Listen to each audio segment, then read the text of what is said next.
Welcome to Chillin' 101. We hope this video helps.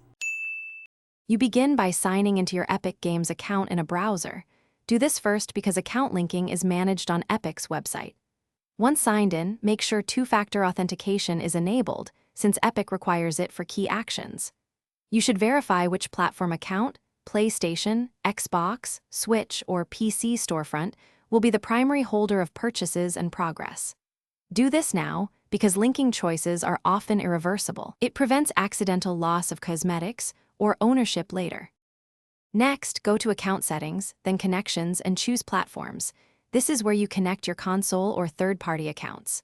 When you select a platform, click Connect and sign into that platform to authorize Epic to link them. Make sure you carefully read the permission prompts so you know which purchases, locker items, or progression will be shared or remain separate. If you have multiple platform accounts, link them in the order you want primary ownership to apply, and then confirm the connections. Finally, to unlink an account, return to Connections, choose Disconnect for the platform, and follow the on-screen warnings. Epic will explain what you might lose. Complete the process by checking your locker and item ownership in-game, and make sure progression appears where expected. If something goes wrong, like locked items or missing purchases, immediately contact Epic support with your account ID and screenshots. Keep two-factor authentication proofs handy, because support may require verification to resolve ownership disputes. Thanks for watching.